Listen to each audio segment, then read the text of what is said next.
नमस्कार। पंच देख रहे हैं आप। मैं हूं आपके साथ आंचल। हर दौर में कुछ चेहरे ऐसे होते हैं जो सवाल बनकर उभरते हैं, जो ना शांत रहते हैं ना चुप रहते हैं, जिनकी आवाज़ सिर्फ आवाज़ नहीं होती बल्कि वो एक चुनौती होती है। आज एक ऐसी ही आवाज़ मंच के कार्यक्रम में मौजूद है। हमारे बीच निर्मल चौधरी हैं। निर्मल राजस्थान यूनिवर्सिटी के अध्यक्ष हैं। हालांकि उन्होंने निर्दलीय चुनाव लड़ा था और एक शानदार जीत दर्ज की। इसके बाद 2024 में निर्मल ने एनएसयूआई ज्वाइन की। निर्मल वर्तमान में राष्ट्रीय चुनाव प्रभारी हैं। हालांकि विवादों से इनका पुराना नाता रहा है, लेकिन फिलहाल काफ़ी सुर्खियों में है। निर्मल चौधरी एक मामले में जेल गए। इसके पहले एसीपी से उनकी बहस होती है, जेल जाते हैं, जमानत हो जाती है और सबसे खास बात यह है कि ये कहा जाता है कि खुद राहुल गांधी ने दिल्ली से उनकी जमानत के लिए वकील भेजे।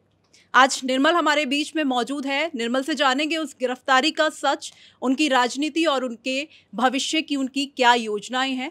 निर्मल, सबसे पहले तो मंच के कार्यक्रम में आपका बहुत बहुत स्वागत है। निर्मल, सबसे पहले व्यक्तिगत जीवन की ही शुरुआत करते हैं। एक साधारण छात्र नेता से एक दबंग छात्र नेता का सफर और एक साधारण टीचर के बेटे से राजस्थान यूनिवर्सिटी के अध्यक्ष बनने तक का सफर, कैसी थी ये कहानी? जी बिल्कुल, देखिए, राजस्थान के नागौर जिले के एक छोटे से गांव में एक किसान परिवार में मेरा जन्म हुआ। शुरुआती शिक्षा सरकारी स्कूल से शुरू हुई। स्कूल के बाद हम लोग खेत का काम भी हमें बच्चों को बंटाना पड़ता था। गाय भैंस छुट्टी के बाद हम लोगों को चरानी पड़ती थी। धीरे धीरे गांव के रास्ते से राजस्थान की राजधानी जयपुर के अंदर कॉलेज की शिक्षा पूरी करने के लिए आए।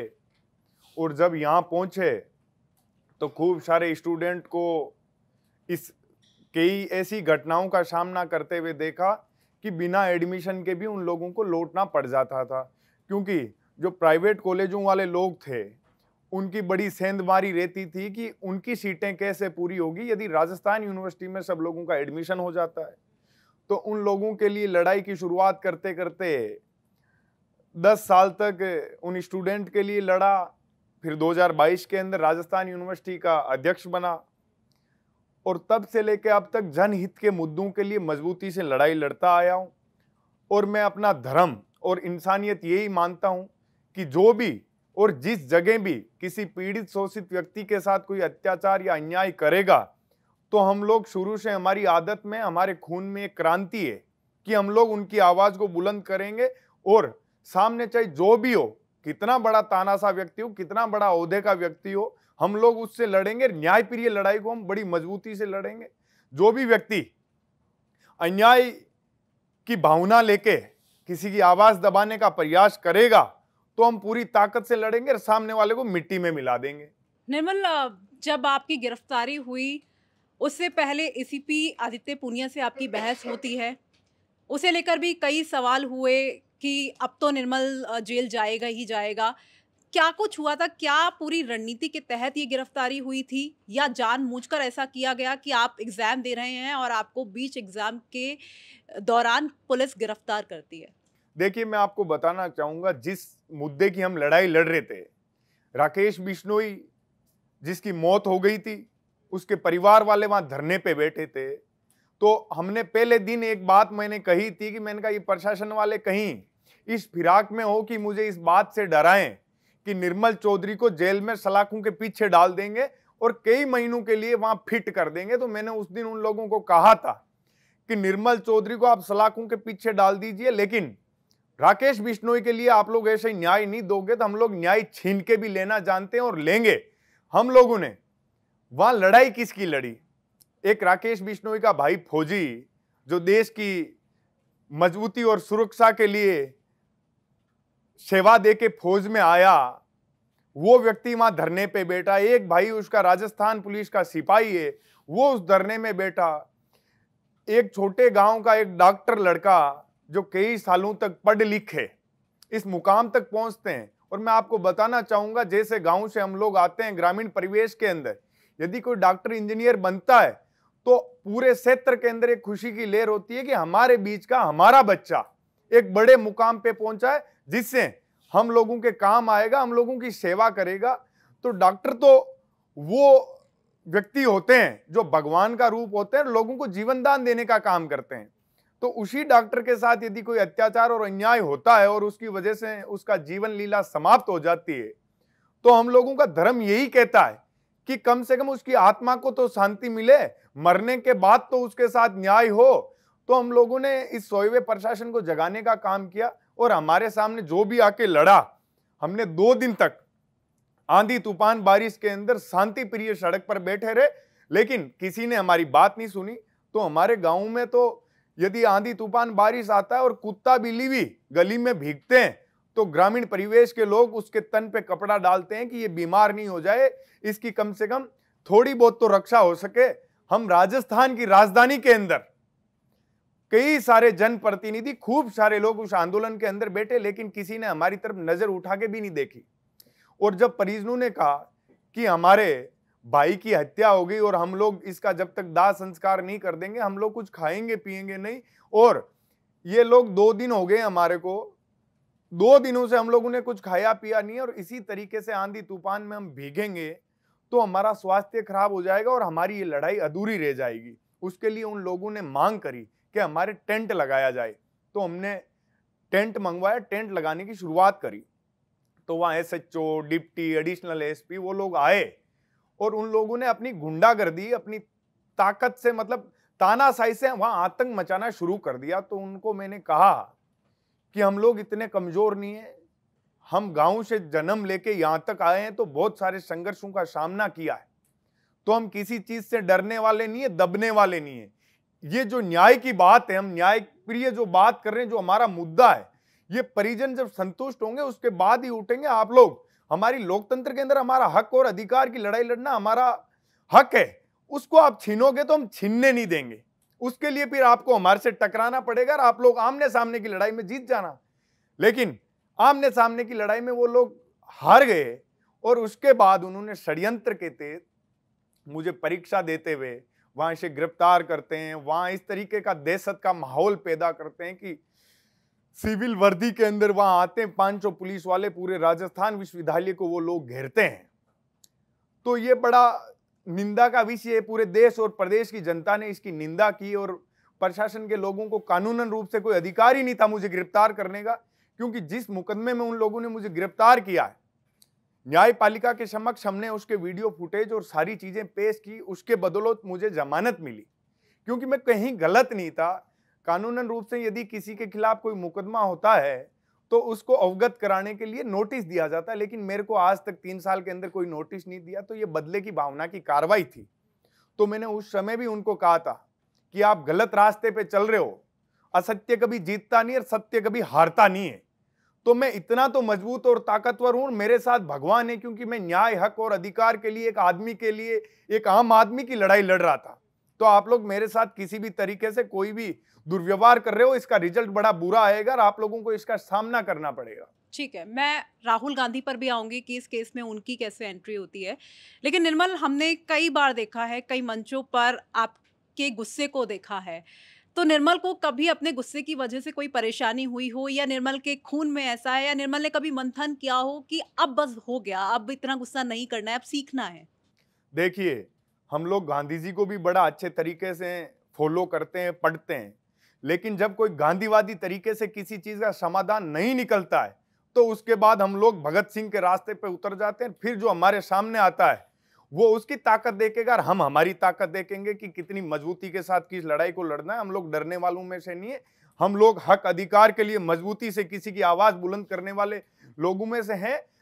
हमारे ऊपर भगवान का भी आशीर्वाद है, क्योंकि हमारी नीति में कोई खोट नहीं है। मैं तो ये कहूंगा, कहीं किसी भी लड़ाई को यदि मैं खोटी नीति से लड़ूं तो भगवान मुझे बर्बाद भी कर देवे, क्योंकि हमारा इस लोकतंत्र के अंदर एक मोटिव है कि जहां भी कोई आम आदमी प्रताड़ित होता है तो हर जन प्रतिनिधि का यही धर्म होता है कि वो उसकी आवाज को बुलंद करे। निर्मल, आप 1 दिन तक जेल में रहे। आपने कहा कि पुलिस ने आपके साथ आतंकवादियों जैसा सलूक किया। इसके अगले दिन आपको जमानत मिल जाती है। आखिर राहुल गांधी की इस पूरे केस में कैसे एंट्री होती है, और आपको लगा था कि राहुल गांधी भी आपके लिए वकील भेजेंगे? जी देखिए, पूरे देश का कांग्रेस परिवार मेरे साथ खड़ा था। आदरणीय राहुल गांधी जी हमेशा देश के अंदर जहां भी युवा न्याय की लड़ाई को लड़ता है और फिर उसको प्रशासन के कुछ तानाशाही रवैये से उसकी आवाज को दबाने का प्रयास करते हैं, तो उनकी एक लॉयर की टीम है जिनको वो भेजते हैं और न्यायपालिका के समक्ष मजबूती से बात को रखा जाता है, जिससे प्रशासन अन्याय करता है लेकिन न्यायपालिका से न्याय मिल जाए। निर्मल, जब आपकी गिरफ्तारी हुई तो कांग्रेस के तमाम नेताओं ने आपका समर्थन किया। इस समर्थन के बाद क्या लगता है कि निर्मल चौधरी क्या फ्रंट लाइन यूथ फेस में आ गए हैं? जी बिल्कुल, देखिए मैं सड़क पे जहां भी जनहित के मुद्दों की बात आएगी पहले भी मजबूती से लड़ता आया हूं, और अब की बार तो मुझे और जनता ने, जनप्रतिनिधियों ने खूब आशीर्वाद दिया और ताकत दी है, तो अब तो मैं दोगुनी ताकत के साथ जनहित में लड़ाई को जारी रखूंगा। ठीक है। हनुमान बेनीवाल भी आपकी गिरफ्तारी को लेकर उन्होंने भी कई बातें कही। उन्होंने ये कहा कि कांग्रेस के ही कई नेता नहीं चाहते थे कि निर्मल चौधरी की जमानत जल्दी हो जाए। कांग्रेस के कई नेता तो ये चाहते थे कि निर्मल 1 महीने तक या उससे भी ज़्यादा 6 महीने तक निर्मल जेल में रहे, और उन्होंने आसाराम जो कि इस केस में पुलिस ऑफिसर थे उनको भी कि इस पे और धारा लगाई जाए। इस बात में कितनी सच्चाई है? और हरीश चौधरी का भी उन्होंने नाम लिया। क्या हरीश चौधरी वाकई नहीं चाहते थे? देखिए, मैं व्यक्तिगत तौर पे किसी भी व्यक्ति के बारे में नहीं बोलना चाहूंगा, और हर परिवार में, हर घर में, हर जगह ये सामाजिक तत्व पाए जाते हैं जो अच्छे से ज्यादा बुरा करने में उन लोगों को मजा आता है।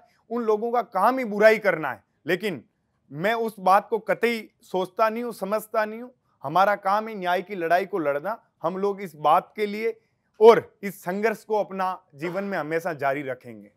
निर्मल, कौन है आपकी नजर में असामाजिक तत्व जिसका आप जिक्र भी कर रहे हैं? मैं आपको एक बात बताना चाहूंगा कि मैं किसी को भी व्यक्तिगत तौर पे ना तो ऐसे किसी व्यक्ति को जानता हूं कि किसी ने मेरे लिए कांग्रेस परिवार में रह के मेरा बुरा करना चाहा, और यदि किसी ने मेरे भी मीडिया के माध्यम से सुनने में आया तो मैं तो यही कहूंगा, मैं व्यक्तिगत तौर पे किसी को जानता नहीं हूं, व्यक्तिगत तौर पे मेरे को इस तरीके की कोई सूचना नहीं है, लेकिन कोई इस तरीके का काम करता है तो लोकतंत्र के खिलाफ काम कर रहा है। निर्मल, ये भी कहा जा रहा था कि निर्मल चौधरी अब चूंकि छात्र नेता से राजनेता बनने के सफर में हैं और कोई नहीं चाहता है कि नागौर में 2 बड़े नेता पैदा हो जाएं, तो क्या इसलिए आपकी गिरफ्तारी हुई? देखिए, किसी के चाहने से ना चाहने से ये दुनिया ना तो चलती है ना रुकती है। तो जो संघर्ष के रास्ते पे चलेगा उसको जनता आशीर्वाद देगी, और जनता के हित में जो काम करेगा उसको जनता खूब आशीर्वाद पहले भी देती आई और आगे भी देगी। तो क्या ये माना जाए कि निर्मल राजनेता बनने की सफर में तैयारी कर चुके हैं? क्या आने वाले विधानसभा चुनाव में निर्मल चुनाव लड़ते हुए दिखाई देंगे? देखिए, मैं जनता के लिए संघर्ष कर रहा हूं और हमेशा जनता का सेवक बनने का मेरा, जब मैं 14-15 साल का था और मैंने इस संघर्ष की शुरुआत की थी, तब से भी मेरा जनता का सेवक बनने का सपना था। मेरे लिए ये पद पावर ये मायने नहीं रखते हैं। मैं बिना पद पावर के भी संघर्ष करता आया था और आगे भी मजबूती से करूंगा। अच्छा, जब निर्मल की गिरफ्तारी हुई तो एक बात बहुत जोरों से उठी, सोशल मीडिया पर भी कहा गया, निर्मल क्या आपको लगता है कि क्या बड़ा नेता बनने के लिए जेल जाना जरूरी है? देखिए, मैं आपको बात बताऊं, ये जेल का और मेरा नाता पुराना रहा है। मैंने हमेशा स्टूडेंट की भी आवाज बुलंद करने की प्रयास किया है। उसके लिए भी मेरे को कई ये भ्रष्ट अधिकारी होते हैं जो भ्रष्टाचार के रूप में दब के किसी की आवाज दबाने का ये लोग प्रयास करते हैं। लेकिन मैं बाल कारावास काट के भी आया हूं, नाबालिग जब था, और आज भी ये जेल यदि कोई जनहित के काम के लिए हम लोगों को मुनासिब होती है तो इसके अंदर किसी भी तरीके की डरने की कोई आवश्यकता नहीं है, क्योंकि सही रास्ते पे जो चलता है आखिर के अंदर उसकी जीत हमेशा होना तय है। बिल्कुल, आपने बाल सुधार गृह की बात की, क्या थी उसके पीछे की पूरी कहानी, और आपके मन में पहली बार कब आया कि निर्मल को राजनीति में जाना है या इस तरीके से समाज सेवा करनी है? कब ऐसा पहली बार आपके मन में आया? देखिए, मेरे सामने एक गांव का स्टूडेंट आया राजस्थान यूनिवर्सिटी के किसी कॉलेज में एडमिशन लेने के लिए, और वहां किसी प्रशासन के मौजूद व्यक्ति ने उसके कागज फाड़ दिए कि जा तेरा एडमिशन नहीं होगा, नहीं करेंगे एडमिशन। उस दिन से मेरे अंदर एक ज्वालामुखी पैदा हुआ था कि ये जो 500 किलोमीटर की यात्रा करके जो स्टूडेंट यहाँ आते हैं उनका कोई राजस्थान की राजधानी है, वहां इनका कोई अपना नहीं है, तो मुझे इनका अपना बन के काम करना है, इनका अपना बन के इनकी आवाज को बुलंद करना है। वो हमेशा मैंने काम किया। निर्मल, एक टीचर के बेटे के लिए बहुत आसान नहीं होता है, और टीचर के बेटे को अगर ये कहा जाए कि वो राजनीति में जाएगा, तो पहली बात तो पिता का क्या उस टाइम पे रिएक्शन था? क्या वो कह रहे थे? क्या निर्मल को पढ़ाई करनी चाहिए, निर्मल को राजनीति करनी चाहिए? क्या रिएक्शन था उनका? देखिए, मेरे पिताजी मेरे शुरू से ही इस मामले में खिलाफ रहे हैं कि बेटा आपने तो, मैं भी मास्टर बन के और खेती बाड़ी करके अपने जीवन का गुजारा किया है, और आपसे भी मैं यही उम्मीद करता हूं कि कोई बाबू या मास्टर बन जाओ और अपने खेती बाड़ी का काम करो। इस प्रपंच में अपने को नहीं पढ़ना है, क्योंकि उन्होंने जब वो भी कॉलेज में पढ़ते थे तो बहुत सारी अनहोनियां देखी है, इसलिए उनके मन में जो डर था जायज था। लेकिन मैं कभी मेरे मन में डर पैदा करके जीवन में आगे नहीं बढ़ता हूं। और आपको एक बात तो ये भी बताना चाहूंगा कि सत्य के मार्ग पे चलना प्रधानमंत्री के बेटे और पोते के लिए भी मुश्किल होता है, और एक किसान और एक मास्टर के बेटे के लिए भी बड़ा मुश्किल सफर होता है। तो इस सफर को तो हमेशा तय करना ही पड़ेगा, क्योंकि किसी भी मार्ग पे चल लो, ये छोटे मोटे खड्डे और कांटे तो सामने आएंगे ही। इन कांटों का सामना करके ही आगे बढ़ना है, और ये मैं हमेशा बढ़ता रहूंगा। निर्मल, राजनीति के पिता खिलाफ रहे, जब पहली बार बाल सुधार गृह में गए, उसके पीछे क्या कहानी थी? कैसा रिएक्शन था परिवार का? और अब जब आप एक दिन के लिए जेल में गए, उससे पहले 2022 में जब आपके साथ मारपीट होती है, पुलिस वाले आपको काफी बुरी तरीके से पीटते हैं, तब परिवार वालों ने क्या कुछ कहा? देखिए, परिवार के लोग परेशान होते हैं, रोटी पानी खाना छूट जाता है उनका, लेकिन उनका और कोई बस नहीं चलता है। वो गांव में बैठे भगवान से प्रार्थना कर सकते हैं कि हमारे बच्चे के साथ न्याय हो, भगवान हमारे बच्चे की आवाज को सुनना, और जो भी ये असत्य के मार्ग पे चल रहे हैं इन लोगों का भगवान इलाज करना। तो उन लोगों की भगवान से प्रार्थना के सिवा और कोई प्रयास नहीं रह पाता है। नहीं, लेकिन उस टाइम तो कहा ही होगा कि बेटा राजनीति अपने लिए नहीं है। वो पहले दिन से भी कहते आए हैं और आज भी यही बात कहते हैं। लेकिन मेरे साथ जनता का आशीर्वाद था। तो आप लोग सोचिए कि जब मेरे भरे चुनाव के अंदर मेरी आवाज को इस तरीके से उन्होंने कुंठा के साथ दबाने का प्रयास किया, तब जनता मेरे साथ राजस्थान की खड़ी थी, और आधी रात को कोर्ट खुले और मेरी जमानत हुई। इस बार भी जनता मेरे साथ थी। तो मेरे लिए रविवार को मेरी सुनवाई होकर मेरे साथ ये न्याय होना भी बड़ी बात है, और आगे भी जनता का आशीर्वाद जब तक मेरे साथ इसी तरीके से रहेगा, मैं कभी डरने वाला नहीं हूँ। जमानत पर रिहा होने के बाद आप घर गए होंगे, पिता से बात भी हुई होगी, मम्मी से बात भी हुई होगी, बहनों से भी बात हुई होगी, कुछ उन्होंने जो कहा? जी, वो बिल्कुल रोने लग जाते हैं और कहते हैं कि कहीं आपकी जीवन लीला ये लोग समाप्त नहीं कर दे, तो बेटा इसका सावधानी और ध्यान हमेशा रखना, अपने इतना क्यों इनसे लड़ाई झगड़ा करना। लेकिन जिस रास्ते पे मैं चल रहा हूं उस पे कोई यू टर्न नहीं है। अगर पिता अगर कुछ कह रहे हैं कि राजनीति नहीं करनी है, तो यू टर्न क्यों नहीं है आपकी हिसाब से? देखिए, हर व्यक्ति को अपने जीवन का रास्ता खुद चुनने का अधिकार होता है, और मैं उसी रास्ते पे चल रहा हूँ। क्या आप अपने आप को एनएसयूआई से आगे यूथ कांग्रेस में भी जाना देखते हैं, या राष्ट्रीय राजनीति में जाना देखते हैं? देखिए, जहां भी मुझे कांग्रेस परिवार जो है, जो जगह देगा और जो काम करने का मौका देगा, मैं हमेशा वो करने के लिए तैयार हूं। किसकी आइडियोलॉजी को फॉलो करते हैं? कांग्रेस में कौन है आपका पसंदीदा नेता? आपको लगता है कि इनके मार्गदर्शन में काम करूंगा या इनके पद चिन्हों पर चलूंगा तो आगे जाऊंगा? देखिए, जनहित में जो भी काम होगा हम उसी रास्ते पे चलेंगे, और हर जनप्रतिनिधि का धर्म लोकतंत्र के अंदर यही होता है कि जनप्रिय कार्य करते रहें। राहुल गांधी के बारे में क्या सोचते हैं? आज देखिए, राहुल गांधी देश के हर कोने में पैदल चल के लोगों से जुड़ाव करके उनका दुख दर्द जान के वो आज देश की राजनीति कर रहे हैं, और जहां भी किसी व्यक्ति पे संकट आता है तो राहुल गांधी वहां पहुंचते हैं और उन लोगों का दुख दर्द का साथी बनते हैं। राहुल गांधी से भी आपकी मुलाकात हुई है जी। कैसा था वो अनुभव? क्या उनसे बातचीत हुई आपकी? जी, राहुल गांधी जी से मैं मिला तो मेरे में एक नई एनर्जी का संचार हुआ। उन्होंने कहा, मैं हर कांग्रेस परिवार के छोटे से लेके बड़े कार्यकर्ता के साथ हूं, जो भी सही रास्ते पे चल के सही मायनों में काम करेगा और उसके साथ कोई गलत करने का प्रयास करेगा, तो मैं वहां आप लोगों के साथ खड़ा रहूंगा और आपके साथ आपकी आवाज को, आपके काम को हमेशा सही जगह दूंगा। निर्मल, आप कांग्रेस में अपना भविष्य देखते हैं, लेकिन कांग्रेस में राहुल गांधी की एक ये सोच है कि वो ये चाहते हैं कि एक नई कांग्रेस बनाई जाए जिसमें युवा भी काम करें। हालांकि कांग्रेस मौका भी देती है, राजस्थान में भी कई नेताओं को मौका मिला है जो छात्र राजनीति से निकल करके आए हैं, लेकिन उसी पार्टी में ऐसे लोग भी हैं जो शायद जिन्हें कुर्सी का मोह है, तो ऐसे में आप अपनी राजनीति को कैसे देखते हैं उस बीच में?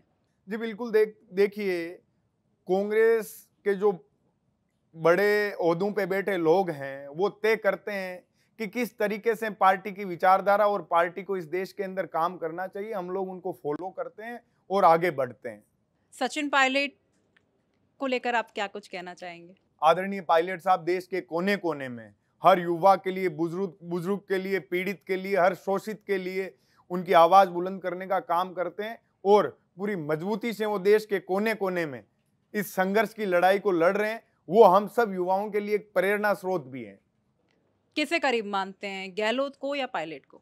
देखिए, पूरा कांग्रेस परिवार एक है और जहां राहुल गांधी जी का नाम आ जाता है, देश के अंदर राहुल गांधी के नाम में हर व्यक्ति का नाम आ जाता है और कांग्रेस के छोटे से लेके बड़े सिपाही का नाम राहुल गांधी के नाम के आगे सब बराबर है। लेकिन जिस तरीके से कांग्रेस में दो धड़ों की बात कही जाती है, हालांकि अभी फिलहाल एक मंच पर साथ आ गए हैं, लेकिन आपको ये लगता है कि राजनीति में युवाओं को मौका मिलना चाहिए? क्या सचिन पायलट जिस तरीके से बात करते हैं और राजस्थान की राजनीति में ये कहा जाता है कि उनको सीएम बनना चाहिए, क्या युवाओं का ऐसा सपना है? आप क्या सोचते हैं? जी बिल्कुल, मैं कहना चाहूंगा कि ये आप लोगों का नजरिया है कि आप 2 धड़ों में देखते हो या 10 धड़ों में देखते हो। हम तो पूरे देश के अंदर संपूर्ण कांग्रेस पार्टी को एक परिवार के रूप में देखते हैं। निर्मल, चूंकि आपने इंटरव्यू की शुरुआत में ही कहा था आप एक साधारण परिवार से आते हैं, एक टीचर के बेटे रहे हैं, लेकिन हम सोशल मीडिया पर आपकी रील्स भी देखते हैं, कई लोग आपको फॉलो करते हैं, युवाओं के आप कहीं ना कहीं आइडल भी हैं। जब निर्मल डिफेंडर लेकर निकलते हैं, निर्मल रेंज रोवर लेकर निकलते हैं, एक साधारण गांव के परिवार के बच्चे के लिए डिफेंडर गाड़ी को अफोर्ड करना। जी, आपको मैं बताना चाहूंगा कि मेरा खूब सारे लोगों का परिवार है और उसके अंदर सब लोगों का, मेरे जितने भी साथी है, सब लोगों का योगदान होता है और सब लोगों के योगदान से मैं इस लड़ाई को मजबूती से लड़ रहा हूं। क्योंकि हम 100 लोग हर समय साथ चलते हैं, तो 100 लोगों के चलने के लिए संसाधन भी चाहिए।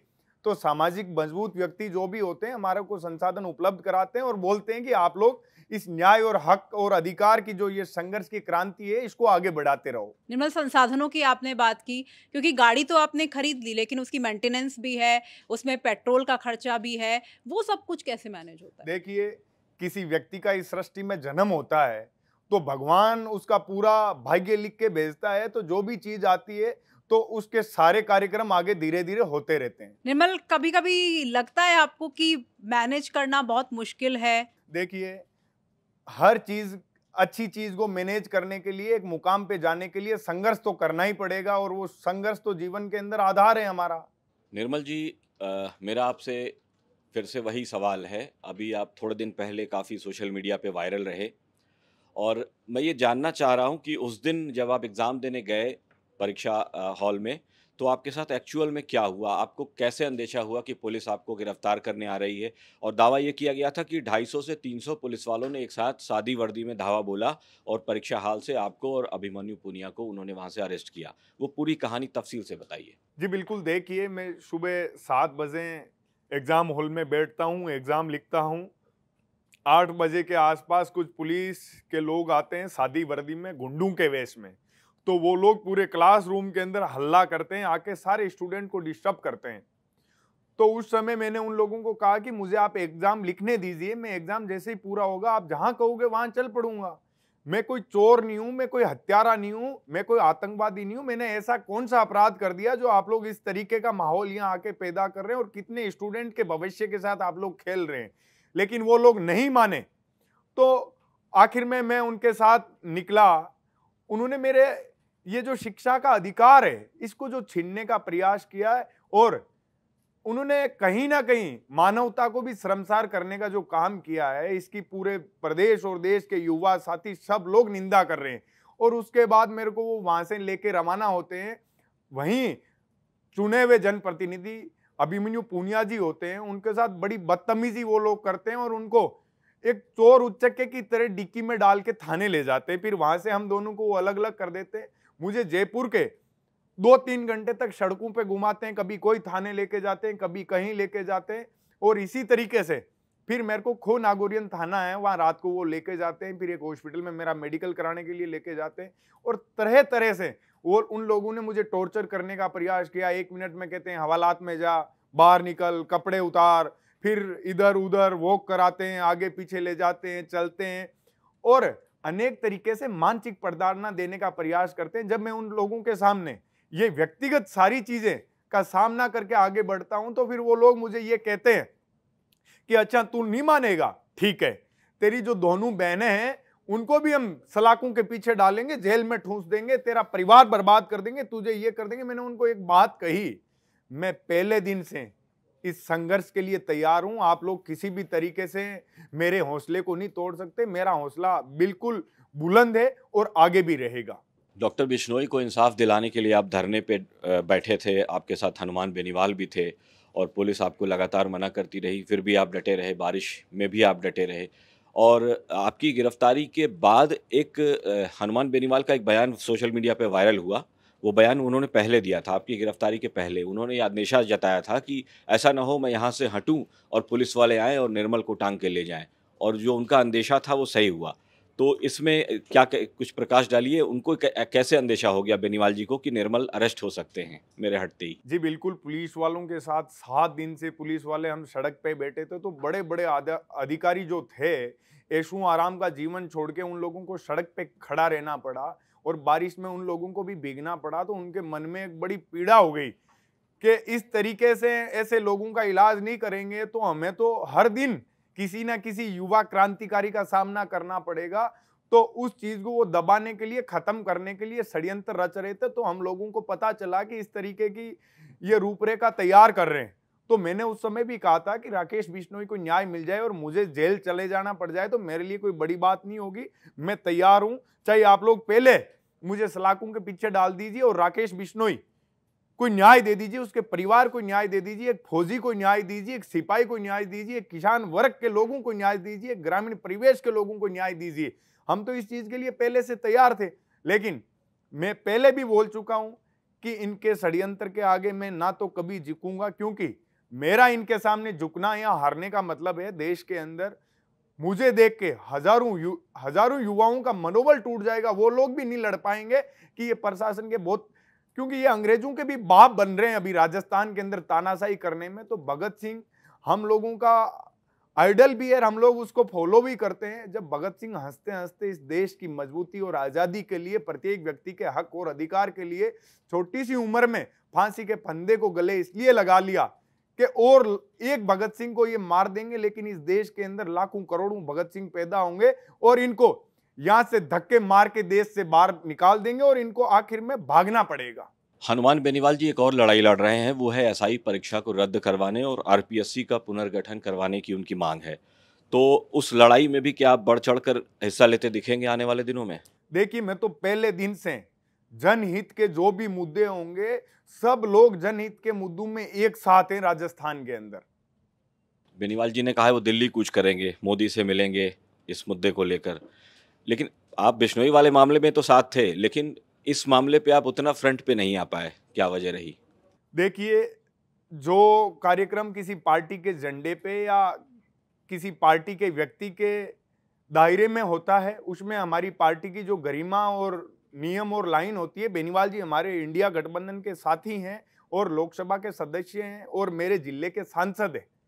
तो हम लोग तो पहले दिन से उनके साथ थे, हम लोगों ने उनको वोट दिए, वोट डलवाए, तो हर तरीके से पहले भी साथ रहे हैं, तो आगे भी हम उनके साथ रहेंगे। क्योंकि जो भी सत्य और इस जनहित के कार्यक्रमों को बढ़ चढ़ के आगे बढ़ाता है, उनके साथ हमारा धर्म और हमारी नैतिकता भी यही है कि हम सब लोग साथ रहें।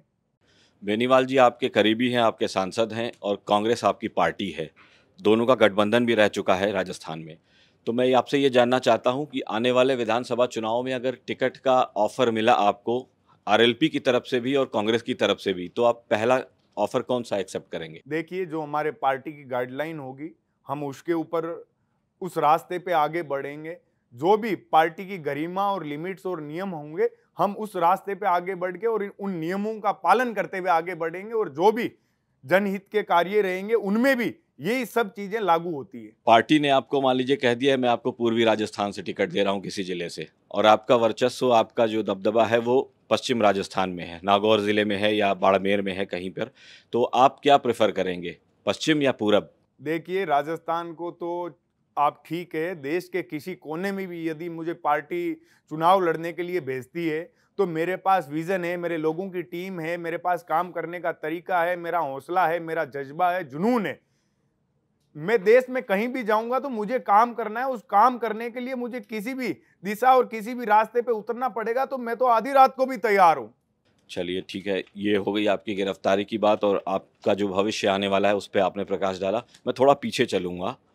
एक सवाल आपसे ये जानना चाह रहा था, आपने कहा जब आप छोटे थे, नाबालिग थे तो आपको जेल जाना पड़ा। ऐसा क्या आपने किया था कि आपको जेल जाना पड़ा?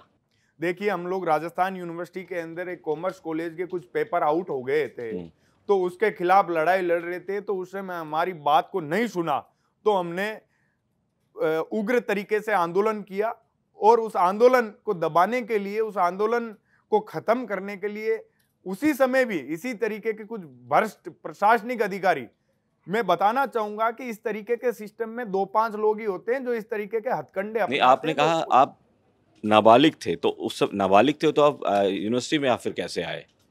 जी, राजस्थान यूनिवर्सिटी के अंदर तो नाबालिग जो होता है उसका 12वीं पास करते ही एडमिशन होता है, उम्र के हिसाब से एडमिशन नहीं होता है किसी भी यूनिवर्सिटी में। तो उस समय क्या एज थी आपकी जब आप जेल गए? 15 साल के समथिंग। अच्छा, मतलब 15 साल में आपने इंटरमीडिएट कर लिया था। जी। ठीक है, तो क्या उसके बाद क्या हुआ? पूरी बात बताइए प्लीज़।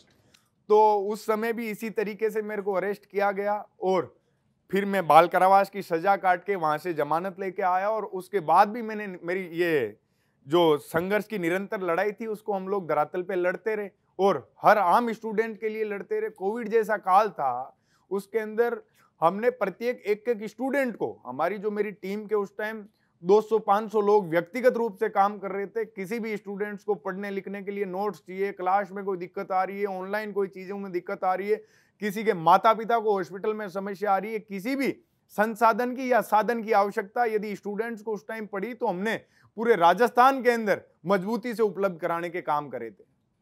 आपने हमारे पिछले इंटरव्यू में रविंद्र सिंह भाटी का भी जिक्र किया था कि आप और वो साथ पढ़े थे, तो भाटी जी और आप साथ कहाँ पढ़े थे और कब तक आप साथ थे? जी, हम हॉस्टल में साथ रहते थे। अच्छा। सिक्कर के अंदर एक शेखावाटी नाम से संस्था है, उसमें हम साथ रहे हैं। जी, तो पढ़ते थे साथ में या सिर्फ रहते थे? जी, हॉस्टल में साथ रहते थे। स्कूल में तो वो मेरा 2 क्लास सीनियर थे। अच्छा अच्छा। मैं 10th में था, वो 12th में थे। तो आपको मतलब छात्र राजनीति में आना है, ये कब से आपने डिसाइड किया, कैसे डिसाइड किया? ये मैंने आपको बताया ना, जब मेरे ही सामने, मेरी नजरों के सामने स्टूडेंट्स के हक और अधिकार कुछ प्रशासन के उपद्रवी लोग, अति उत्साहित लोग छीन रहे थे, तो उनके खिलाफ मैंने इस मुहिम को चलाया था। फिर धीरे धीरे आगे बढ़ते गए तो मंजिल अपने आप सामने आ गई। चलिए ठीक है, आप राजनीति के सफर पे आगे बढ़ रहे हैं। ऐसा ही परीक्षा रद्द होनी चाहिए आपको लगता है? बिल्कुल होनी चाहिए। मेरा ये मानना है कि जो झूठे हैं, जो अन्याय करके बाकी स्टूडेंट्स के साथ इस परीक्षा के अंदर आए हैं, उन लोगों को सलाखों के पीछे भी डाला जाना चाहिए और जो स्टूडेंट इसकी प्रशासन जांच पड़ताल करे, उच्च स्तर पे जांच करके। जांच कैसे होगी? क्योंकि जो लोग परीक्षा पास कर चुके हैं वो ट्रेनिंग भी कर चुके हैं, एसआई भी बन चुके हैं, बहुतों को जो है पोस्टिंग भी मिल चुकी, तो जांच कैसे होगी कि इन्होंने पढ़ के परीक्षा दी और इन्होंने जो है नकल करके पास की? इसको कैसे करेंगे? जो भारत की उच्च एजेंसियां, जांच एजेंसियां हैं, उनको जांच करनी चाहिए और इस तरीके की घटनाओं की पुनरावृत्ति नहीं हो, उसके लिए उनके खिलाफ कड़ी से कड़ी कार्रवाई भी होनी चाहिए कि इस तरीके का मैसेज कैसे जाए। जो ये पेपर चोर हैं, इनके मन में भय कैसे पैदा हो सकता है, उस तरीके पे, उस रास्ते पे काम होना चाहिए और जो व्यक्ति सच है और सही है उनके साथ गलत नहीं होना चाहिए। ठीक है, पेपर लीक की लड़ाई पहले जब विपक्ष में थे मंत्री जी किरोड़ी लाल मीणा जी, जब विपक्ष में थे, वो मंत्री नहीं थे, तब वो लड़ते थे। अब वो मुद्दा है हनुमान बेनीवाल के पास, तो बाबा भी अभी चुप हैं कि चलो ठीक है, मेरा काम बेनीवाल जी कर रहे हैं। तो इस लड़ाई में उम्मीद करते हैं कि आप भी दिखेंगे साथ बेरोजगारों को इंसाफ दिलाने के लिए। बेरोजगारों के इंसाफ की लड़ाई में पहले दिन से, देखिए, स्टूडेंट के लिए तो मेरे को कम से कम 10-12 साल हो गए लड़ते हुए, तो ये तो स्वाभाविक सी बात है कि बेरोजगारों की और स्टूडेंट्स के हक और हित की बात होगी, वहां मैं हमेशा तैयार रहूंगा। निर्मल जी, आपने बताया कि पुलिस वाले गए परीक्षा हॉल में और काफ़ी ऊधम कर दिया उन्होंने, छात्रों को डिस्टर्ब कर दिया। तो क्या विश्वविद्यालय प्रशासन या प्रोक्टोरियल बोर्ड ने कोई एक्शन लिया इसके खिलाफ, या छात्रों ने शिकायत करी कि हमारा पेपर ख़राब हो गया, पुलिस की टीम सादी वर्दी में आई एक छात्र को गिरफ्तार करने के लिए और हम लोग को भी डिस्टर्ब करके चली गई? देखिए, कुछ मीडिया वालों को भी जो हमारे एग्जामिनर थे उन्होंने और स्टूडेंट ने बोला बताया, उसके लिए मैं मानवाधिकार में भी मेरी जो टीम है हम लोग तैयारी कर रहे हैं। मानवाधिकार भी जाएंगे हम लोग, हाईकोर्ट भी जाएंगे, ताकि इस तरीके की घटनाओं को पुनरावृत्ति नहीं मिल सके और जो भी इस तरीके का हौसला लेके चलते हैं वो किसी और के साथ इस तरीके का अत्याचार और प्रताड़ना नहीं कर पाए। बिल्कुल, इस पूरे मामले में सचिन पायलट की क्या भूमिका थी? जी बिल्कुल, पायलट साहब ने कमिश्नर से बातचीत करना हो और जो भी प्रशासन के ये भ्रष्ट जो लोग थे वो भ्रष्टाचार में प्रेशर में आके काम कर रहे थे, उन लोगों को चेताया भी और पूरे कांग्रेस पार्टी परिवार के प्रत्येक जनप्रतिनिधि ने ये चेताया कि हम लोग सड़क पे उतरेंगे और इसके खिलाफ संघर्ष करेंगे और इस लड़ाई को मजबूती से लड़ेंगे। हम दोबारा से लोकतंत्र के अंदर राजतंत्र बनने का या अंग्रेजों का राज यदि आप लोग स्थापित करने का प्रयास करोगे तो ये आपका मंसूबा सफल नहीं होने देंगे। क्या अशोक गहलोत जी ने आपसे संपर्क किया इस पूरे मामले में? जी बिल्कुल, देखिए मैं जब जेल में था तब तो मेरे से संपर्क, मेरे पीछे से सोशल मीडिया पे हर तरीके से प्रशासन के लोगों ने, सारे जनप्रतिनिधियों ने किया। मैं तो आम व्यक्ति से लेके बड़े से बड़े जनप्रतिनिधि का बाहर आया तो मीडिया के माध्यम से सब लोगों का धन्यवाद किया कि जिसकी जितनी हिम्मत थी उसने मेरी लड़ाई को उतना लड़ा। जिस हिसाब से वीडियो वायरल हुआ, एसीपी आपसे बात कर रहे थे बड़े कूल अंदाज में, मतलब उस समय जब जो दिख रहा था कि वो उतने एग्रेसिव नहीं थे, आप एग्रेसिव थे उस पर, तो सब लोग एक चर्चा बन गई कि आप जल्द गिरफ्तार हो जाएंगे। आपने कुछ ऐसा कर दिया जो दिख रहा था। हनुमान बेनीवाल ने भी इशारा कर दिया कि देखना भाई ये सब मामला ख़त्म हो गया है, कहीं निर्मल को उठा मत लेना। इसके बाद भी आप क्या आपको लग रहा था कि कुछ एक्शन होने वाला है, या आप रिलैक्स हो गए थे कि नहीं अब सब कुछ सेटल हो गया है? देखिए, मैं एक बात बताऊंगा आपको कि जो गलत करता है या कोई चोरी करता है या गलत काम करता है, गलत रास्ते पे आगे बढ़ता है, उन लोगों को डर लगता है। जो सही और सत्य के मायने में काम करता है और उस रास्ते पे आगे बढ़ता है, उसको ना तो कभी डर लगता है और वो ना कभी डरता है। हम लोग तो 24 घंटे तैयार रहते हैं। मैं तो ये कहना चाहूंगा कि ये 3 साल में पुलिस वाले अब कैसे जगे? 3 साल तक कहाँ सो रहे थे? मैं तो सड़कों पे ही घूम रहा था, लोगों की आवाज उठाता हुआ घूम रहा था, लोगों के बीच में कार्यक्रमों में घूम रहा था, सारे सामाजिक कार्यक्रमों में मौजूद था। ये पुलिस वाले, मैं तो चाहूंगा कि आप इतने दिन कहाँ सो गए? 3 साल आपने क्यों लगा दी? मैं कहीं भगोड़ा था, कहीं देश छोड़ के भाग गया था, मैं कोई विजय माल्या थोड़ी हूं। मैं तो एक नॉर्मल सा लोगों के बीच में रहने वाला एक स्टूडेंट लीडर हूं। तो फिर आप लोगों ने इतने साल कार्रवाई क्यों नहीं की? इतने साल आप लोग कहाँ चले गए? बिल्कुल, आपने कहा कि कार्रवाई काफ़ी लंबे वक्त के बाद इन्होंने की। कहीं ना कहीं वो कार्रवाई वही एसएमएस हॉस्पिटल के सामने जो आपने विरोध प्रदर्शन किया उसी के, मतलब कार्रवाई कोई और थी लेकिन खुन्नस कोई और था, जैसा कि आपने अपने इंटरव्यूज़ में बताया था। तो जब आप थाने में थे, उनके हिरासत में थे जब आप, तो क्या उन्होंने इस बात को खुल के कहा कि आपने हमारे साथ जो वहाँ किया था, जिस तरीके से हमारे एसीपी के साथ जिस तरीके से आपने बात की थी, तो हम उसी का बदला निकाल रहे हैं, कुछ इस तरह की बात हुई थी? जी बिल्कुल, वो लोग वहाँ तिलमिला रहे थे। उनका बस चलता तो वो मेरे गोली भी मार देते। तो मैंने उन लोगों को कहा था कि मेरे अंदर जब तक सांस चल रही है, मेरा खून जब तक एक क्रांति बनके मेरी नसों में दौड़ रहा है, तब तक तो मैं आप लोगों के खिलाफ मजबूती से आज भी लड़ा हूं, पहले भी लड़ा हूं और आगे भी लड़ता रहूंगा। तो आप लोग इतने ही मेरे से परेशान हो चुके, तो आप एक काम कीजिए, मेरे गोली मार दीजिए, जो आप लोगों के भी शांति हो जाएगी। और मैं भी ये आज मीडिया के माध्यम से भी कह रहा हूं और उस दिन भी बोला था जब मैं सलाखों के पीछे था, तब भी मैंने कहा था, मैंने कहा आप जो काम कर रहे हो वो गलत है, लेकिन मेरे से पीछा छुड़ाना है तो आप लोग मेरे गोली मार दीजिए, मैं तैयार हूं। उसके बाद ही ये चीजें खत्म हो सकती है। बाकी जब तक मेरी सांसें चल रही है तब तक तो मैं ऐसे ही लड़ता रहूंगा। निर्मल चौधरी 2 नेताओं को ज्यादा मानते हैं, एक हनुमान बेनीवाल और एक सचिन पायलट। इन दोनों में से आप अपना आदर्श किसको मानते हैं? जी बिल्कुल, देखिए हर आदमी देश के अंदर उन्हीं लोगों को अपना आदर्श मानता है जो जनता के हित में काम करता है और अपना धर्म जनता के हित में काम करने का प्रयास जो लोग करते हैं, उन्हीं लोगों को युवा अपना आदर्श मानते हैं। हनुमान जी मेरे जिले के सांसद हैं, लोकसभा के सदस्य हैं, जो देश की सबसे बड़ी पंचायत है। और सचिन पायलट जी, जिन्होंने एक युवा, जब वो 25-26 साल की उम्र उनकी थी, तो विपरीत परिस्थितियों का सामना करते हुए पिता का साया सर से उठ गया, तब से लेके अब तक जनता के हित में काम करते आ रहे हैं। तो जो भी जनता की आवाज को मजबूती से बुलंद करता है, युवा सारे देश के जो युवा हैं उनको फॉलो करते हैं और रास्ते पे आगे बढ़ते हैं। निर्मल चौधरी जब भी अधिकारियों से लड़ाई होती है या बहस होती है, कुछ ज़्यादा ही अग्रेसिव हो जाते हैं और लोगों का कहना है कि इसमें बर्ताव में नरमी कब आएगी। देखिए, हम लोग शुरुआत जब करते हैं नरमी से लड़ाई लड़ते हैं, और जब आखिरी छोर आ जाता है कि अब कोई रास्ता ही नहीं लड़ने के सिवा, जब पुलिस वाले हमारा टेंट छीन के लेके जा रहे थे, उसके बाद हमारा ये जो आखिरी, हम इस लोकतंत्र के अंदर और किस तरीके से लड़े। हमारे पास कोई कागज का या कलम का पावर तो है नहीं जो हम लोग उनके खिलाफ कोई कार्रवाई कर दें। हमारे पास तो हमारी जो युवाओं की सेना है वो है और हम हैं। तो आमने सामने फिर आके वो लोग भी सारे नियमों की धज्जियां उड़ा देते हैं, सारे कानून की धज्जियां उड़ा देते हैं। तो फिर वो जिस तरीके से लड़ते हैं, फिर उससे दोगुनी ताकत से हम लोग लड़ते हैं। निर्मल चौधरी राजस्थान यूनिवर्सिटी के अध्यक्ष हैं। आप जो है JNU पॉलिटिक्स, दिल्ली की जामिया है और भी जो यूनिवर्सिटी हैं उसमें हिंदू मुस्लिम की लड़ाई है, ये पॉलिटिक्स को कैसे देखते हैं? एक राज्य की पॉलिटिक्स और एक नेशनल की पॉलिटिक्स, स्टूडेंट पॉलिटिक्स को कैसे देखते हैं आप?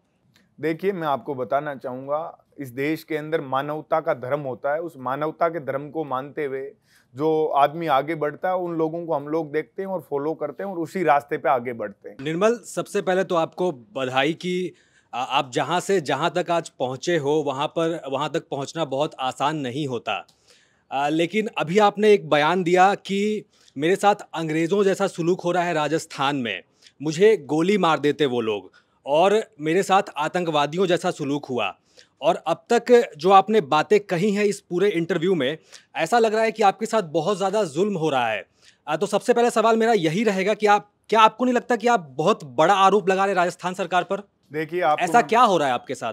ये संपूर्ण देश के युवाओं ने और मीडिया के साथियों ने भी देखा होगा कि मुझे एक वीडियो मैंने भी देखा है कि किस तरीके से मुझे परीक्षा केंद्र से उठा के लेके गए।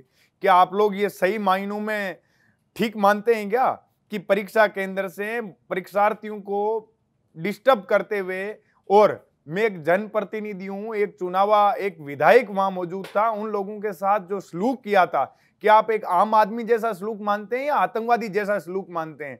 जिस तरीके से पुलिस वालों ने मेरे साथ जगह जगह, आप लोगों ने देखे होंगे कि वीडियो वायरल हुए हैं, धक्का-मुक्की करते हुए, तो इस तरीके के सलूक तो एक आतंकवादी के साथ ही किए जाते हैं। आम आदमी के साथ तो इस तरीके की चीजें की नहीं जाती है। तो आप लोग ही तय कर लीजिए कि उन्होंने, मैं जो ये आरोप लगा रहा हूं, ये सत्य है या असत्य है। इस सलूक से पहले अगर हम आपके बर्ताव की बात करें पुलिस के साथ, जिस तरीके से आप पुलिस वालों से भिड़ते हैं, चाहे आप कॉलेज प्रशासन से भिड़े या फिर राजस्थान पुलिस से भिड़े, तो क्या वो जो सलूक होता है वो सही है, या फिर आज के वक्त में राजस्थान में छात्रों की हक की लड़ाई लड़ने के लिए अब यही नया तरीका है? आप लोगों ने देखा होगा तो 2 दिन तक हम शांति प्रिय आंदोलन कर रहे थे, सड़क पे बैठे हुए, आंधी तूफान बारिश में भीग रहे थे, हमारे सामने नाला चल रहा है, गोबर बह रही है, तमाम स्थितियों का हम लोग सामना कर रहे थे। उसके बाद हम लोगों ने वहां टेंट लगाना परिजनों के कहने पे शुरू किया। तो क्या आप लोग ये लोकतंत्र में टेंट लगाना हमारा अधिकार मानते हैं या नहीं मानते हैं?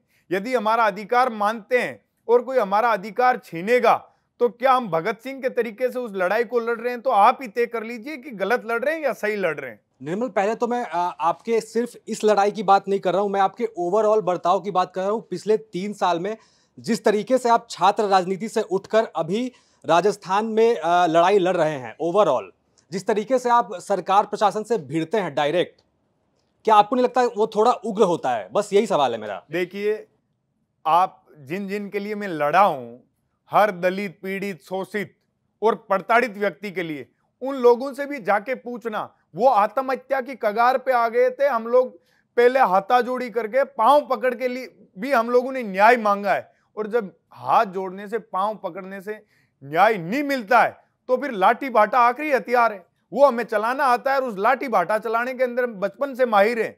और मैं तो इस बात को गलत नहीं मानता कि लोकतंत्र के अंदर हक और अधिकार के लिए मैं किसी की किसी भी स्तर पे जाके आवाज बुलंद करता हूं और उनको वो हक उनका दिलाता हूं, तो वो गलत है। इसीलिए निर्मल, ये सवाल भी बनता है कि जिस तरीके से आप लगातार लड़ाई लड़ते हो, निर्मल चौधरी के फिलहाल आप राजस्थान यूनिवर्सिटी के छात्र संघ अध्यक्ष हो और कांग्रेस में हो।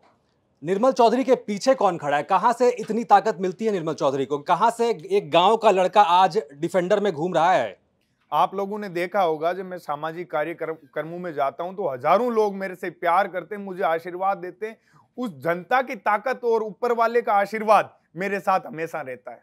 यही सवाल मैंने जब रविंद्र सिंह भाटी यहाँ आए थे उनसे पूछा था और उन्होंने भी सेम यही जवाब दिया था। इसके अलावा अगर मैं आपसे पूछूं कि अभी जिस तरीके से आप धरने पर बैठे, हनुमान बेनीवाल के साथ, आपके साथ अभिमन्यु पुनिया भी थे और तमाम कांग्रेस के नेता भी थे, तो क्या हम आगे भी आपको इस तरीके से देखेंगे लड़ते हुए, जहां पर पार्टी के इतर आप लोगों की समस्याओं को लेकर खड़े होंगे, चाहे वो सचिन पायलट के साथ खड़े होने की बात हो या फिर हनुमान बेनीवाल के साथ? देखिए, मैं उस धरने के ऊपर जाके बैठा क्योंकि हम लोगों को जनता से प्यार है, उनकी भावनाओं की हम लोग कदर करते हैं। उस भावना को मजबूत करने के लिए, उनके हक अधिकार को लड़ने के लिए वहां हम लोग जाके बैठे।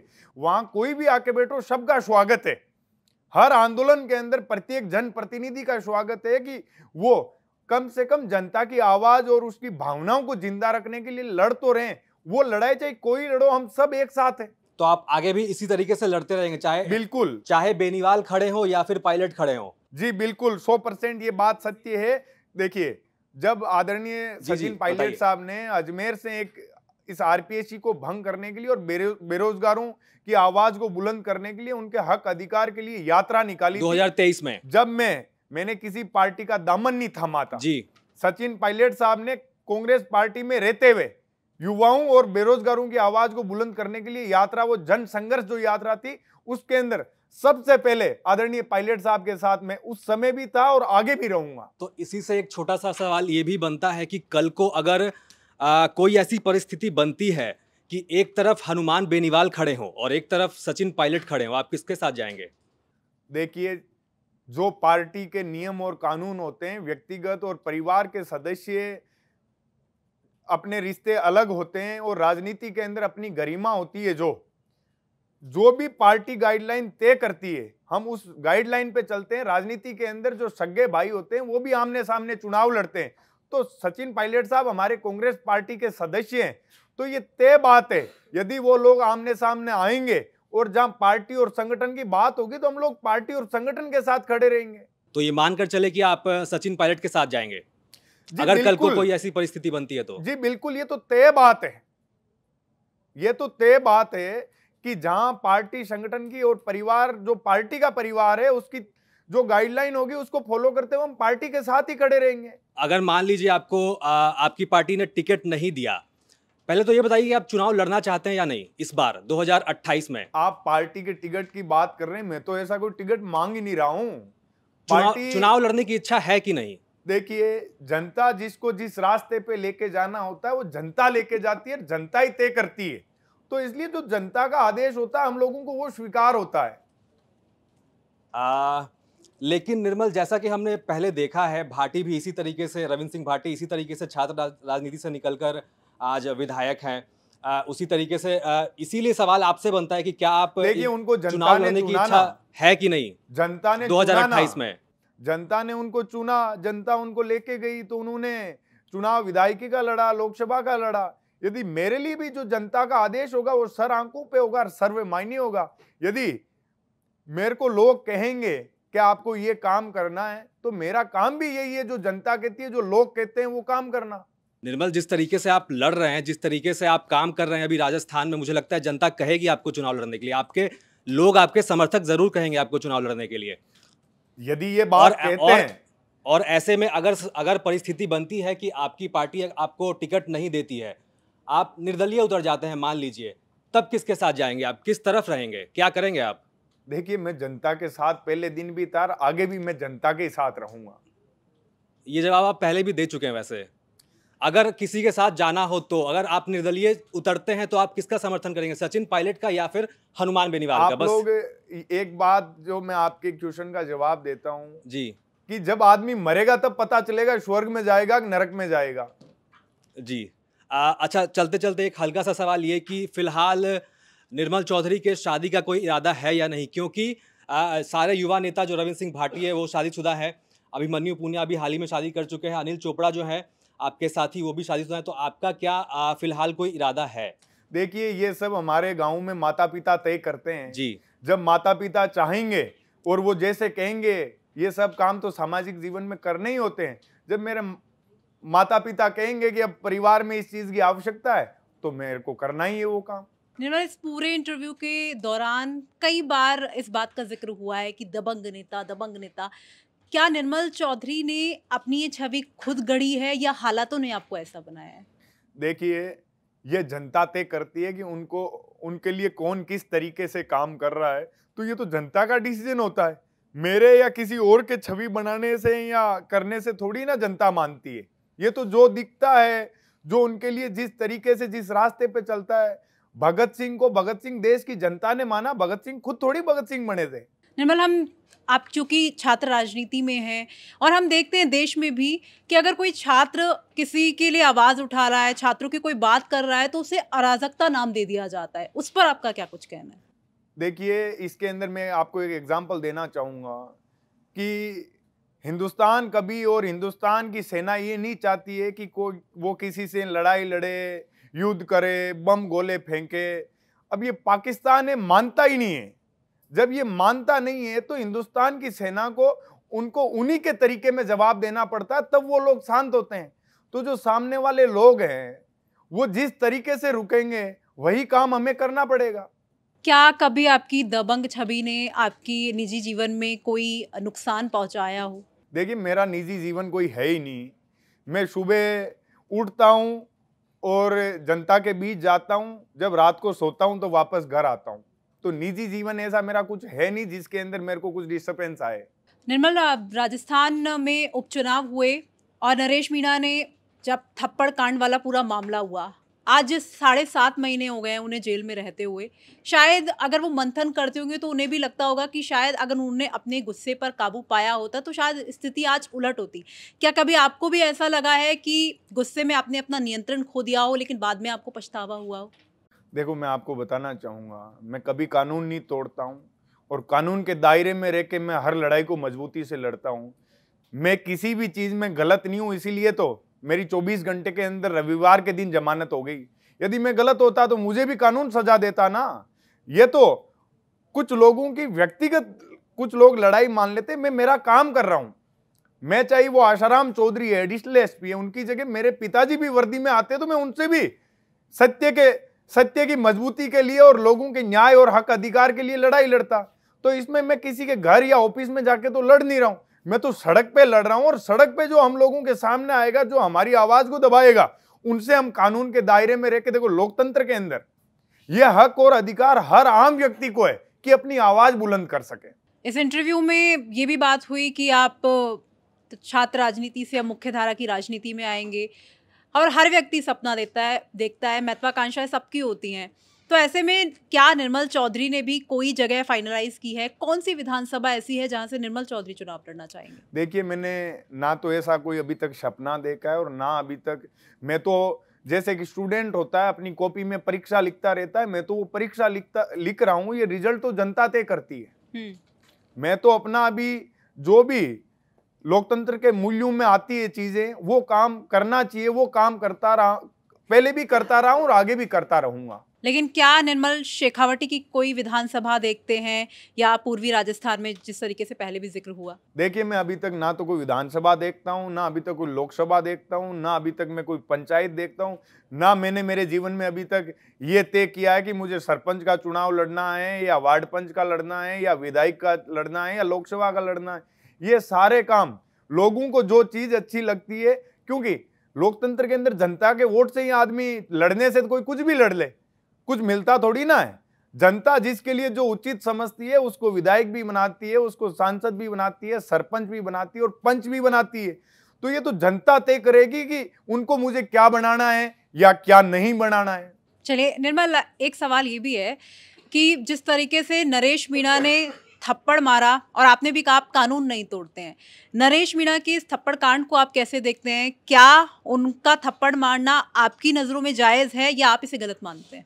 देखिए, मैं एक बात बताऊंगा, हर आदमी का तौर तरीका और रास्ता वो खुद तय करते हैं। मैं किसी भी चीज का ये तय करने वाला नहीं हूं कि क्या चीज कौन गलत कर रहा है, क्या सही कर रहा है। हर चीज के लिए न्यायपालिका बनी है, कानून बने, संविधान बना है, तो वहां तय होगा कि किसने गलत किया है या क्या सही किया। मैं तो एक बात ये कहना चाहूंगा, नरेश मीणा की शायद थप्पड़ कांड में तो जमानत भी हो चुकी है, लेकिन अब जो उनको सलाखों के पीछे डाल रखा है वो एक दुर्भावना के तहत डाल रखा है, जो कि एक लोकतंत्र के अंदर अत्याचार और अन्याय कहा जाता है इसको। निर्मल, क्या ये मानते हैं आप कि जो राजस्थान सरकार है या भजन सरकार है वो युवाओं के विरुद्ध इस तरह की कार्रवाई क्यों कर रही है आखिर? देखिए, जहां तक चीजें अभी दिख रही है तो राजस्थान की जो सत्ता के अंदर बैठी राजनीतिक पार्टी भाजपा है वो गौण नजर आ रही है। वहां सारा का सारा सिस्टम जो है आईएएस और ये आईपीएस ब्यूरोक्रेसी के जो लोग हैं यही चला रहे हैं।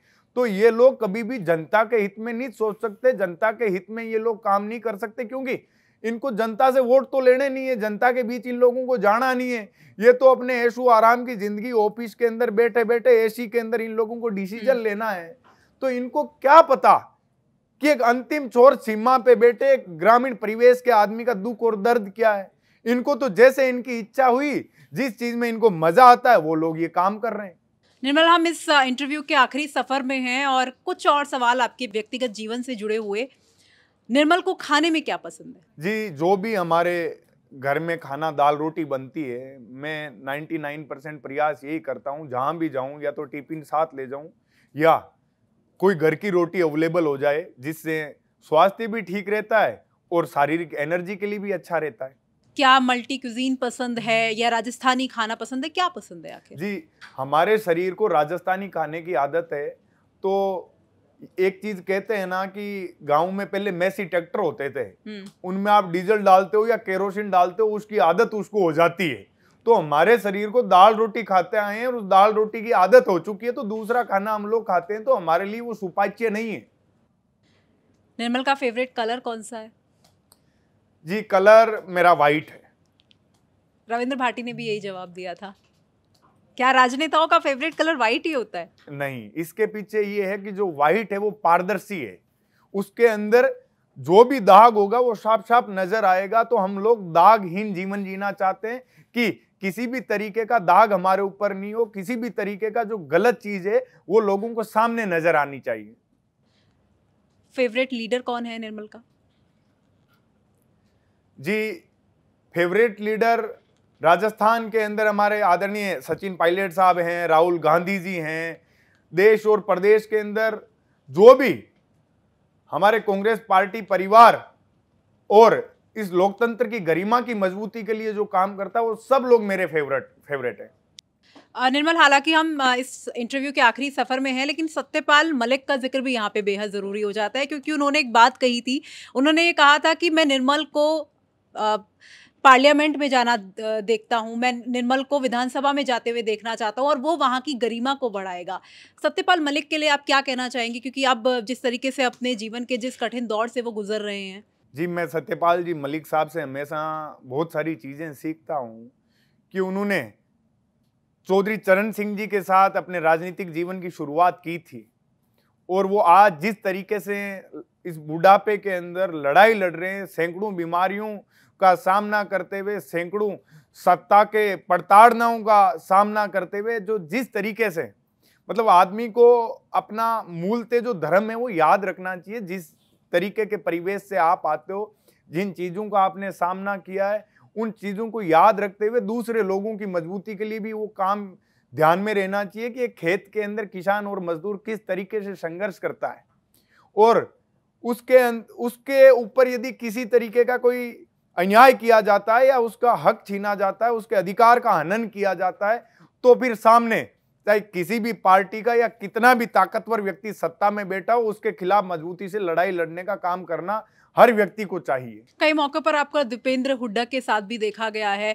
किस तरह की बातचीत उनसे आपकी होती है और क्या कभी राजनीति को लेकर कोई बात हुई है कि राजस्थान की राजनीति में आपको यहाँ से चुनाव लड़ना चाहिए या कोई राजनीतिक संदेश उन्होंने आपको दिया हो? देखिए, मेरे पारिवारिक संबंध है उनसे, हम राजनीतिक रूप से चर्चा नहीं करते हैं क्योंकि ना तो मेरी ऐसी कोई उम्र है और ना अभी तक मैं चाहता हूं कि मैं पूरे प्रदेश और देश के कोने कोने में जाके पहले लोगों के लिए काम करूं, और फिर आम लोगों को यदि ये लगता है कि ये हमारा लोकसभा या विधानसभा या किसी पंचायत या कहीं भी हमारा नेतृत्व करने की इसमें क्षमता है, तो वो लोग मुझे कहे और उसके बाद मैं आगे बढ़ूं। निर्मल, चूंकि खाने की बात हो गई है, लगातार किसानी की भी बात हो रही है, कई ऐसे चीज़ें होती हैं जिसके लिए धरना देना पड़ता है, लड़ाई लड़नी पड़ती है, लेकिन फिर भी हम लड़ाई लड़ते नहीं हैं। आपको पता होगा एक खबर, शायद आपको पता हो, इन दिनों राजस्थान में किरोड़ी लाल मीणा छापेमारी कर रहे हैं नकली खाद और बीज को लेकर। पूरे राजस्थान में कम से कम 20 फैक्ट्रियां अभी तक मिल चुकी हैं। जयपुर और अजमेर सहित जो प्रमुख जगह है राजस्थान के, वहां पर नकली खाद और बीज बनाई जा रही है। आप अभी खाने की बात कर रहे थे कि जो मुझे घर का खाना मिल जाता है वो मैं खाता हूँ, उसी घर के खाने में वो नकली खाद जा रहा है। और ऊपर की मिलावट तो छोड़िए, जो मिलावट ज़मीन पर हो रही है, जो मिट्टी के अंदर हो रही है, खाद भी नकली है, बीज भी नकली है। तो हम क्या खा रहे हैं? इस पे माफ़ कीजिएगा, ना तो आपका कोई बयान सामने आया है, ना ही कांग्रेस पार्टी का कोई बवाल सामने आया है, और किसानों के हक की बात तो खैर छोड़ दीजिए। देखिए, ये इस तरीके का जो घोर अन्याय है, ये काम करने वाला प्रत्येक व्यक्ति पहले तो खुद के साथ भी गलत कर रहा है, क्योंकि वो भी दाल रोटी खा ही रहा है। तो कहाँ कौन सी दाल रोटी किस खाद में उगी हुई जो अन्न है वो उसको खाना पड़ रहा है। तो इस तरीके के लोग तो आतंकवादी का रूप है। ऐसे लोगों के खिलाफ कड़ी से कड़ी कार्रवाई होनी चाहिए। मैं तो आपसे एक बात ये भी पूछना चाहूंगा कि किरोड़ी लाल मीणा जी जो मंत्री है वो छापे मार रहे हैं, कार्रवाई कर रहे हैं, तो ये प्रशासन कहाँ सो रहा है अभी तक कि एक जगह इस तरीके का घटना सामने आते ही वही तो जागा है शायद अभी। मैं वही आपसे कहना चाहूंगा कि वो जगह जगह जाके छापे मार रहे हैं। तो एक जगह छापा मारते ही बाकी प्रशासन के लोग तो पूरे राजस्थान के अंदर है, तो पूरे राजस्थान के अंदर ये एक साथ इस बीमारी का इलाज क्यों नहीं हो।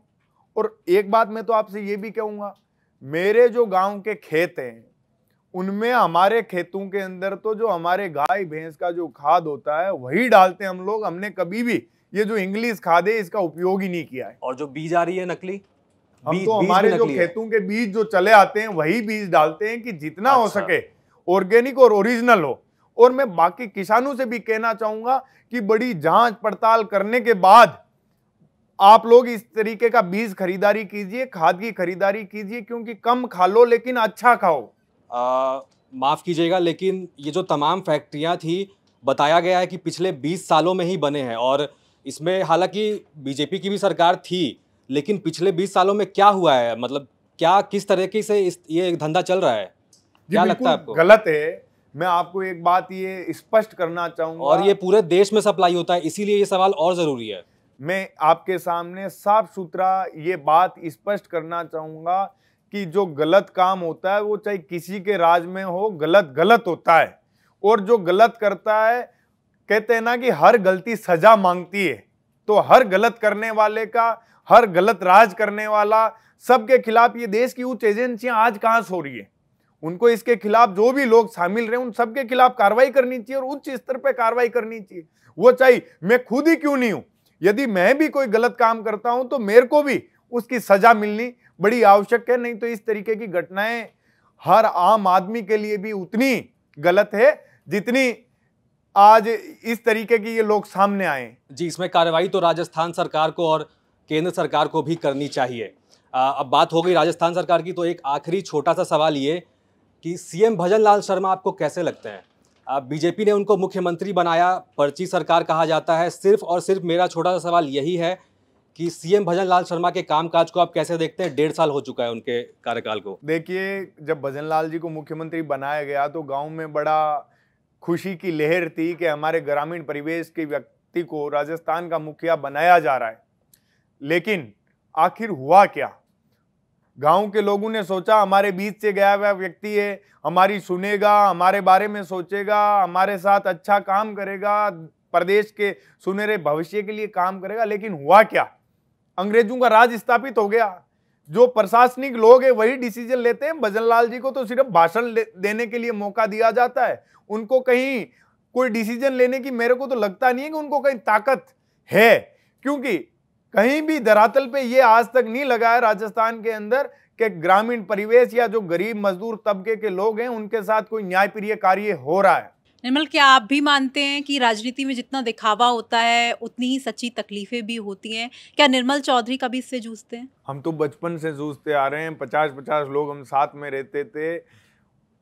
2 साल तो हमारा जीवन ऐसा बीता है कि हम लोग एक ही टाइम खाना खाते थे।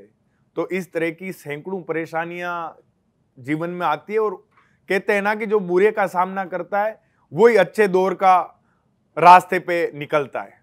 जब निर्मल अपने गांव जाते हैं तो लोग किस नज़र से आपको देखते हैं, क्या कुछ कहते हैं?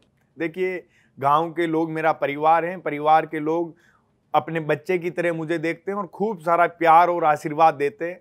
अब निर्मल, लोगों ने बहुत सवाल किए, मंच पर आपका अनुभव कैसा रहा?